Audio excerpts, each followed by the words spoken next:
This month, we are going to review the different time tracking or timekeeping options that we offer.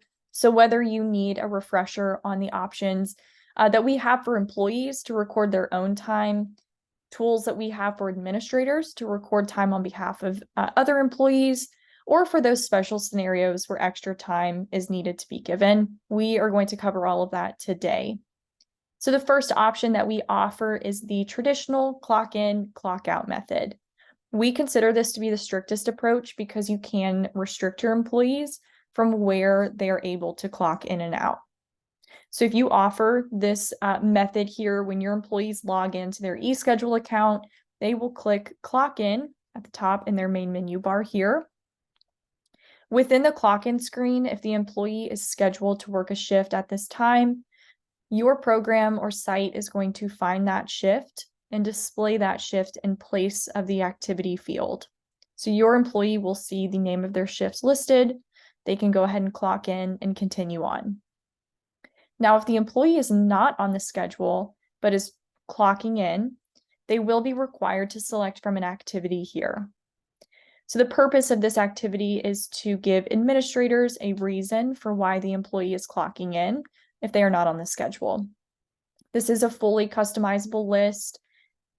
eSchedule support can update your activities for you. So if you need any updates made, just reach out to support and we would be happy to do that for you.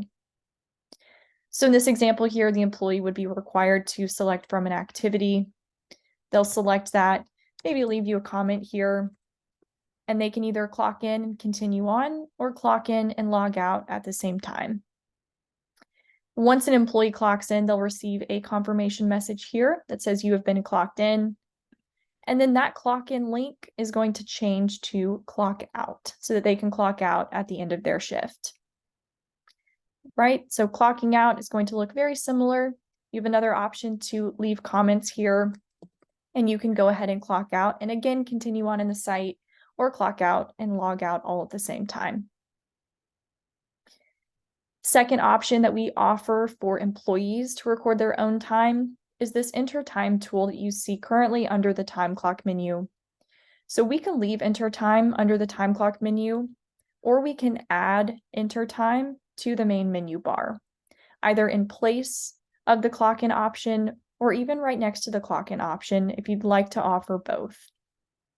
So the enter time tool is considered to be less strict because your employees can access this from any device and at any time.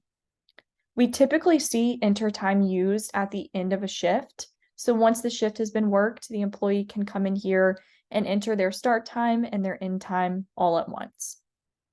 Just like the clock in method, if the program finds a shift that you're scheduled for that day, you will see that displayed here in place of the activity field. But if the program does not find a shift, you will be required again to select from an activity. Third option that we offer for recording time is the process or transfer shifts tool. So this method here requires administrators to transfer the shifts from the schedule to the time card at least once per pay period, and your employees would not be required to enter their time. So the way that process shifts works is you will open up your tool or screen here and plug in the date range for the shifts that you would like to process.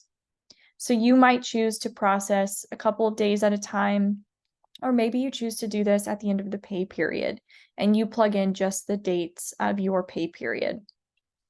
So you can plug in your dates here and hit go. You'll get a pop-up asking if you'd like to proceed. It will confirm for you how many days you are processing shifts for. You can go ahead and hit OK. And this is going to take all of the shifts that you have on the schedule within that date range and transfer them directly into the employee's time cards. So once the process shifts is complete, you'll receive a confirmation message letting you know how many shifts were processed. So in this example, 169 shifts have been processed. The great thing about this tool is that you can never duplicate your shifts. So you can plug in the exact same date range and process shifts as many times as you'd like. If you've added new shifts to the schedule, you might need to do that. And then you can find those shifts in the employee's time cards. You can make updates from the time cards, or you can make updates on the schedule prior to processing. If this is something you're interested in and do not have set up just yet, please reach out to support and we can build this program for you. Now, we have 2 more tools specific to administrators when it comes to recording time. One of those is the administration clock in and out tool. So this can be used for creating a punch for either yourself as an admin or for another employee. So within the screen here, the first thing that you'll do is select the employee that you want to record time for. You can then select an activity, a pay type, and go ahead and plug in the dates and the times.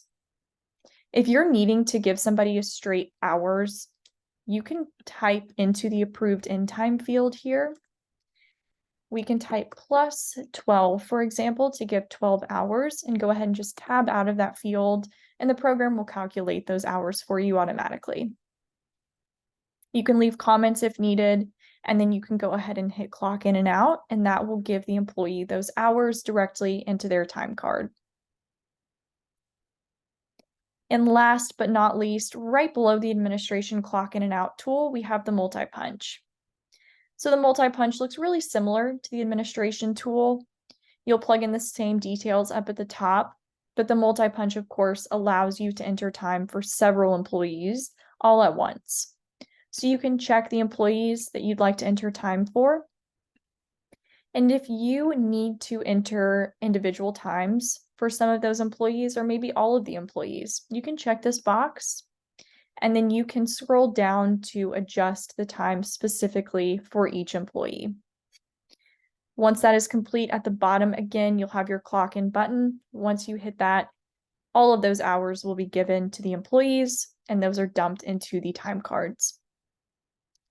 As always, if you have any questions, if you've seen something today that you would like added to your site, please do not hesitate to reach out to support. We would love to help.